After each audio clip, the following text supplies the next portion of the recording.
Okay, back for round 4.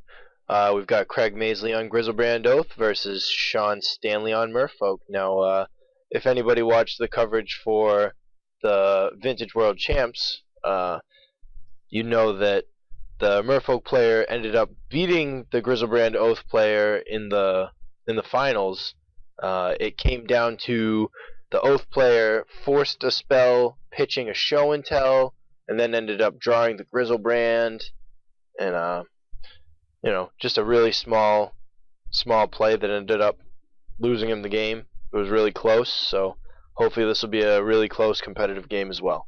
Yeah, honestly, to me, this doesn't look like a particularly close matchup because of the huge amount of advantage Oath of Druids gets early. Merfolk is not going to be able to beat you without a ton of creatures, and Bristlebrand is just going to show up and put an end to that plan. So yeah, it's a difficult matchup for Merfolk. We'll see if these changes make a difference. As we covered before in the coverage, Mutavault is a 4 of in Sean's list. Getting rid of Nullrod, I think Nullrod would be at its best in a matchup like this, though Mutavault could potentially get around Oath of Druids and just beat down. But I mean, how often is that actually going to happen? It seems like almost never would you be able to win just off of Mutavault in Vintage. Right. I mean, Sean is on the play, and he's keeping his 7, so he's got that going for him so far. One of the things that might be relevant in this matchup is the Curse Catcher. Yes. It's mostly uncounterable. Island Walk is huge here because it gets around Gristlebrand blocking. Usually against creature decks, Gristlebrand shows up and he helps stabilize. Probably not going to be able to do that here unless he happens to have a hand full of like Forbidden Orchards, or if Sean uses his Wastelands aggressively and gets rid of those islands, that could come around to bite him. Yes. The Singleton Trickbind there, the Miser's Trickbind, could be big versus Gristlebrand.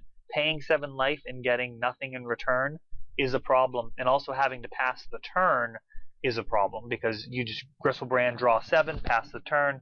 Drawing 7 on Sean's turn isn't going to matter. You're not going to draw anything that saves you. Craig accidentally drawing an extra card, putting it back in shuffling. Seems fine, I guess. We on camera knew that he put back the card that he drew accidentally. So very strong opening from Sean. I'll tell you, the unpowered, the low-powered decks, I should say, when you're only running like Sapphire, Lotus, Ancestral Walk, when you draw them, they're so good. It's like you playing a deck like Gristlebrand Oath, you almost expect to have power all the time. Yeah. It just feels normal. But those, look at that. Like Silvergill drew him a card, he Force of Wills, he's able to keep parity there instead of going down a card. I mean, it really is good. I wonder if he has a second Merfolk in hand. Now, I would have played Silvergill first there. Oh, but he has the Lord that he doesn't mind showing off. Yeah, that's definitely a factor. Now, he may have done it that way in order to protect the Silvergill, so the Curse Catcher could protect it from force, but his opponent's tapped down. Yeah, and he probably would have forced the Oath through. So that's overthinking it just a little bit. Yeah. Or perhaps just running it out there, just kind of muscle memory, feeling like this is going to protect the Silvergill. We do need to play in a timely fashion, and that's one of those things that sometimes it gets you when you're kind of moving off of muscle memory. Yeah. It would have been nice to keep that added information, but at the end of the day, it's not going to matter too much here. Coming across for 8 early. Oath, is that going to be relevant here? Let's see. He's just took 8. He's going to get a Grizzlebrand. Yep. And pass the turn, and Sean's going to activate Mutavault and crack for 11. So. Well, I think what's actually going to happen is Craig's going to get a Grizzlebrand, draw 7 cards, and win the game. Is very often what's going to happen. 7 cards is so many in this deck. That's true. So let's see what he's able to draw after this. Turn. And that is not a Trickbind in Sean's hand, so the coast is clear. Yep. He's all out of cards. It's worth noting if that Mutavault was a Nullrod in play, it would have been better, but he wouldn't have been able to necessarily cast the Nullrod. So. Yep. Time walking. Okay. Time Gonna Walk get is one extra card.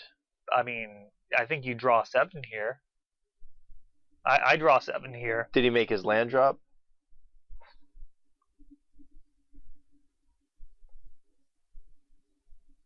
No, he didn't make his land drop. He dropped the Yeah. Mox. Then I guess you draw the 7. You draw 7, and then next turn you're going to be able to attack and draw 7 more. I mean, he can still draw the same number of cards this turn. He just is potentially down 1 land. So yeah, you're right. There's no reason to leave up a blocker. There's just no reason. He must have Abrupt Decay. He must be thinking, I'm going to Abrupt Decay during combat, and it's going to be a blowout. Yeah. I don't think that would be a very good line. No, I think just trying to assemble the vault, and he doesn't draw 7. Well, because, Wow. yeah, well, but now he's like he's not just dead on board anymore, so he kind of feels a little safer, and maybe he has one of the pieces in his graveyard right now.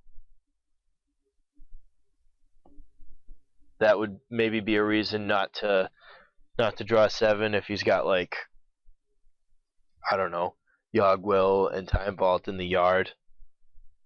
Yeah, so he's going to get pushed down to 4 here. Another Lord would have been lethal. Yeah, I think that's a little too conservative. We'll see how this plays out. I'm very surprised by that because he's going to be able to swing, and then he'll be dead the next turn. He's going to have to draw some cards here. Mm-hmm. So we've got a blue to Nature's Claim the Oath. Gaining 4 life. So that'll put him up to 15 after attack. So if Sean doesn't have another Lord, he'll be in the clear. Yeah. Well, the fetch land makes it so that he can't use that land. So he should have just drawn 7 and maybe made a different land drop. Just attacks up to 15 and passes? Yeah, that's his plan here. He is looking to just beat down with Gristlebrand, not looking to assemble Vault Key. So his opponent, so the Sylvie goes a 3 power, so that's 6, 7, 8 off Lord, 9, 10 off the Curse Catcher, 13 off of the Mutavault. So yeah, 1 Lord away from death.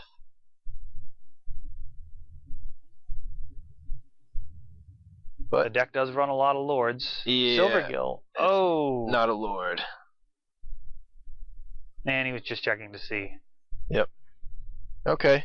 Yeah. So Craig's conservative plan worked out for him. The timely Nature's Claim being pretty relevant there. All right. Well, that was a surprising way to go. I personally would have leaned much more heavily towards drawing at least 14 cards there and hoping that the 14 cards is enough to get there. Well, in a fully powered vintage deck, 14 cards should get you there. Especially with a Time Walk. If 14 cards doesn't get you there, then it's just maybe your deck's not good enough. I don't know. Well, if Sean had drawn any kind of Merfolk, I mean, I guess Craig had Force of Will. Is that the possibility? Because without that, any Lord that he drew, he would have just died. Drawing cards in response wouldn't have helped him. Right. So I suppose he could have drawn in response and hit Force of Will and an Abrupt Decay. But if you're planning on doing that, then you might as well just do a main phase and maybe you'll draw Vault Key to go along with it. Yeah, so a good deal of sideboarding going on both sides of the table. Looks like Sean is going to be bringing in his Grafdigger's Cages For certain. and maybe another Flusterstorm. Yeah, the rest of his sideboard doesn't have any particular use here. Hurkyl's Recall and Dismember, definitely not worth anything in this matchup. This is the off chance that you could use Dismember to kill one of your guys. If they didn't all have Island Walk, that would be relevant, but the type of shenanigans that you'd usually use to play around Gristlebrand's lifelink are not going to come into play in this matchup. True Name Nemesis, probably a little slow, but it does get through. Pretty much everything gets through, though. I mean, if you don't have Island Walk, something is very, very weird. Craig pretty much is always going to have an island. Now, there are times where you may be able to purposely play around it using Moxes and Forbidden Orchard, but they're pretty rare. You can pretty much count on having Island Walk.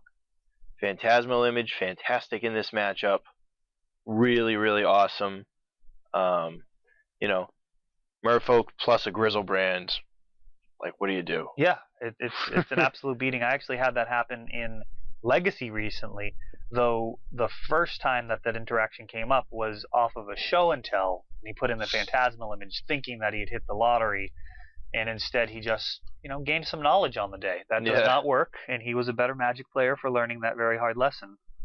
But yeah, that's a tough lesson to learn. When you think you've got it off of the show and tell, you're just going to totally blow them out. Oh, yeah. And then, in fact, your Phantasmal Image just goes to the bin if he's the only creature.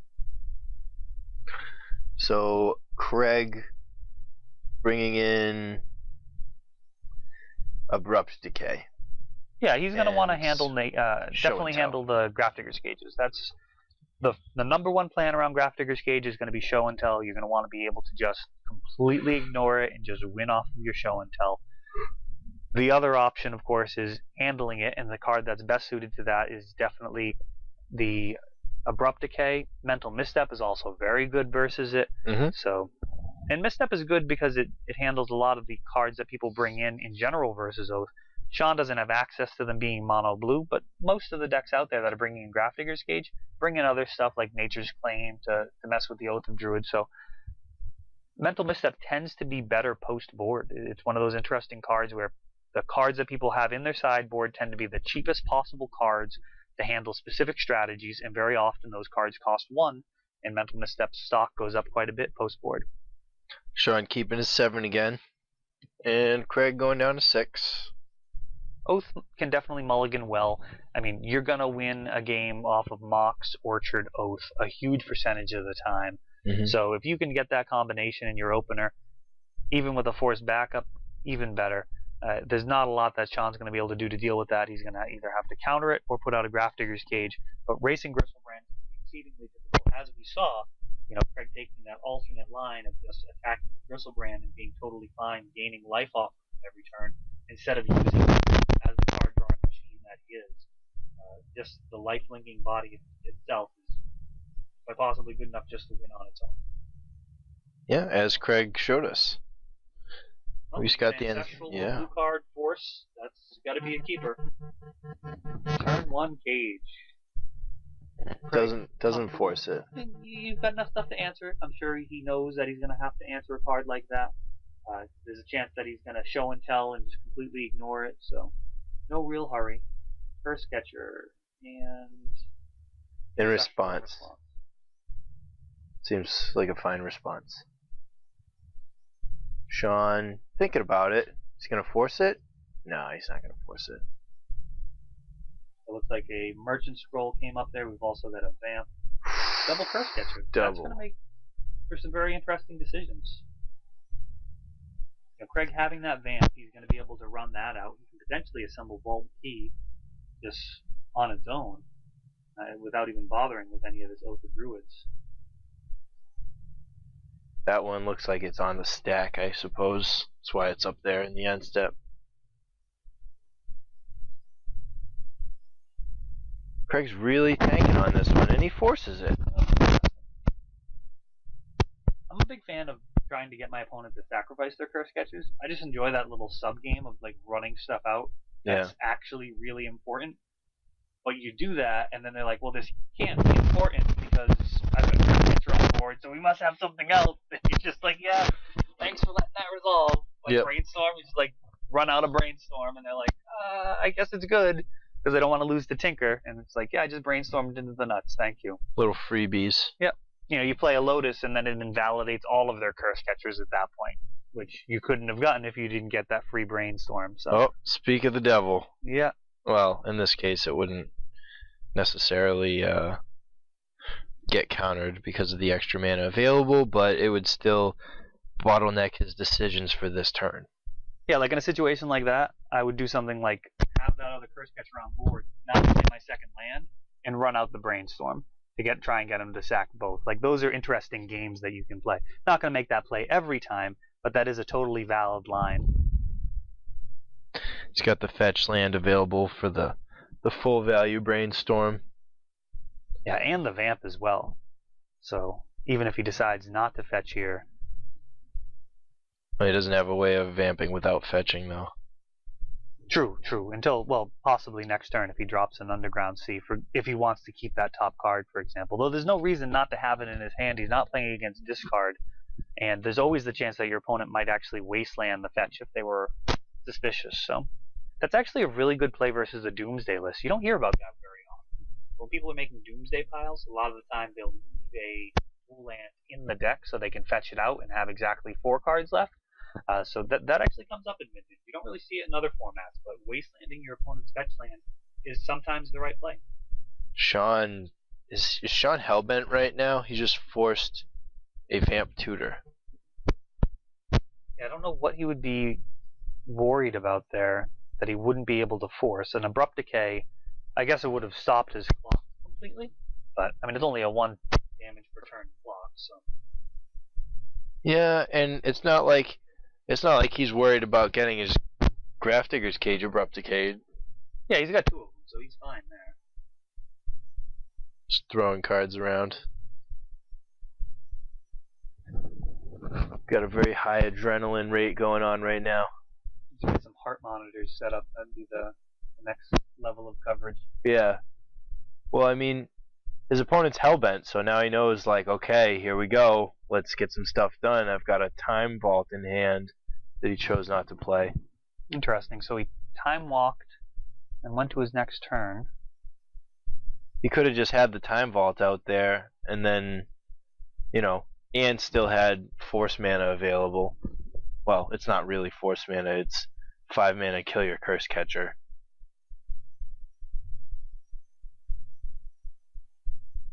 Alright, let's see where now this goes. He's running it out there. The Time Vault. That's not the best use of his mana. Yeah, he could have done that a little different. Maybe he was thinking the Curse Catcher is like a Spiketail Drake that can just counter any spell. And man, I'm glad it's not. Right. That would be unreasonably good, and especially in a Merfolk deck. That was exactly the type of card I'd want. I remember going Cloud of Fairies, Spiketail Hatchling, go, and it was just like the nuts. Yeah, throw some Curiosity on those guys, start drawing some cards. Now he gave his opponent an extra turn. Yeah, Sean's not making very good use of his turns, so better to have Sean take an extra turn with a Curse Catcher on board compared to later on. That extra turn could come in handy. It doesn't look like Sean has very much in order to get rid of the Time Vault once it's on board, so. Is he going to pass here, or is he going to use up... Oh, he's got the Abrupt Decay. He's going to use up the extra turn now. Probably just pass. Wait till you can, I don't know, draw a bunch of cards, or like, use up all your mana tutoring. Oh, double Curse Catcher. That's like a double rainbow. Yeah, at this point, I don't think Curse Catcher is going to matter very much. Craig's got plenty of ability to play around it. All he really needs to do is assemble Time Vault and Voltaic Key. That's going to be his path to victory here, most likely. It's certainly the path of least resistance. You know, when your opponent throws up something like double Grafdigger's Cage, that is part of the problem, is they're using resources in hand, and it doesn't do anything to stop what you're trying to do. If you just complete sidestep it. Compare that to a card like Abrupt Decay, no matter what line Craig chooses, if he decides to go Time Vault Key or Oath into Gristlebrand, Abrupt Decay can interact with that.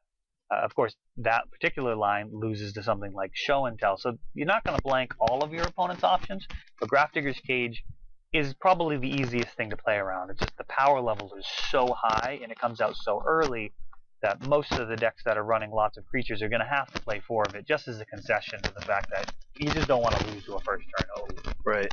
So Craig being at 4 life means that he's going to have to burn that extra turn, this turn, because he is just an uncounterable Lord drop away from that. Yeah, unless he has an Abrupt Decay in hand, he's definitely going to have to. But he did have the luxury of, waiting a couple of turns and determining the best time to use it, waiting until the last possible moment, which is generally the way that combo decks see the most amount of their deck and win the game. Oh, he didn't use it. Punish? No. Lotus? Not punished. Ooh, that was a bit of a heart stopper. Yeah. So now is the actual last possible moment, Craig. If you can hear me through time and space. Oath is not. Oath? Yeah. How much does he have? 1, 2, 5. He doesn't have enough to oath into Gristlebrand. Into show and tell. Yeah, and cast him right. Scooping it up. No. No, Craig, no. Craig, you have an extra turn. Okay, well, I guess, yeah, he scooped. Okay. So Sean Stanley taking it down, getting the scoop. Ooh. All right. That was game? Oh, that was game 2. As you recall, Craig was able to win game 1 off of life-linking Gristlebrand. Yeah. To just eke out the win on the back of Nature's Claim as well. So Craig went full-blown life game deck. Well, I guess what I mean, it wouldn't have mattered because he ripped he looked at the top card and showed us an oath.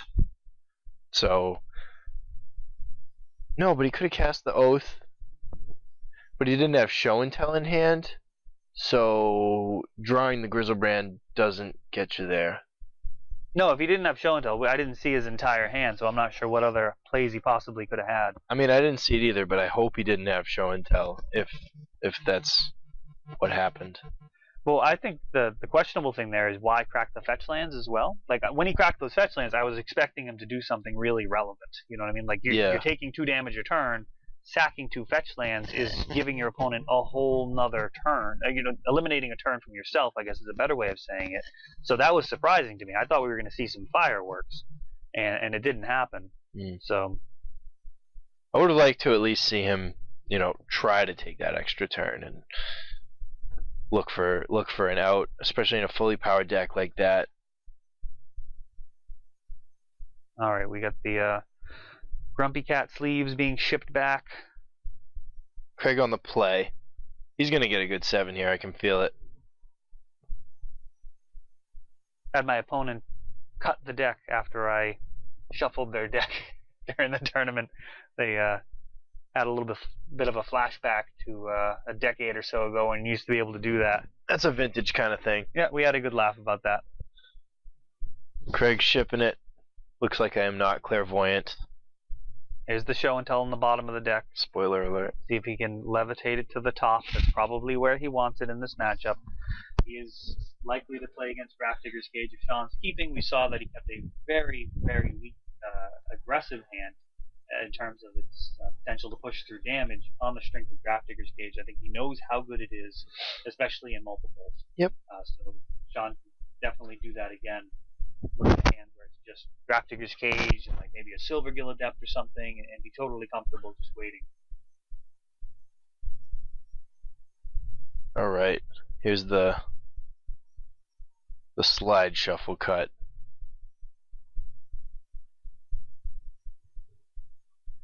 Feeling it out. Is that a fitting needle? A bit of voltaic key and an oath. I don't think.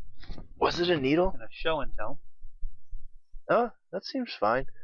One of the lines that I kind of like in this deck is what is a pithing needle? Go after Wasteland here. Wasteland or Mutavault. In this, depending on his land situation, yeah. Yeah, on a mull, very often you're going to have to name Wasteland. Yep. The brutal thing about Vintage is there's still that strip mine out there. Yeah. That's the worst. Yeah. And you're like, yeah, I'll name Wasteland, and they're like, I guess I'm supposed to strip mine that land then. Yeah. Like, there's no doubt. So we've got a mana base developing. This is fine. Voltaic key. One of the things I like to do in the counter matchup is cast show and tell and have Oath of Druids as my target to put in. Oh yeah, that's fantastic. Big fan of that. So they can counter it, and then it's like, okay, well, I just untap and play Oath. And then use your counter back up on the Oath. Now, turn 3, that's not really... Oh, we missed a land drop.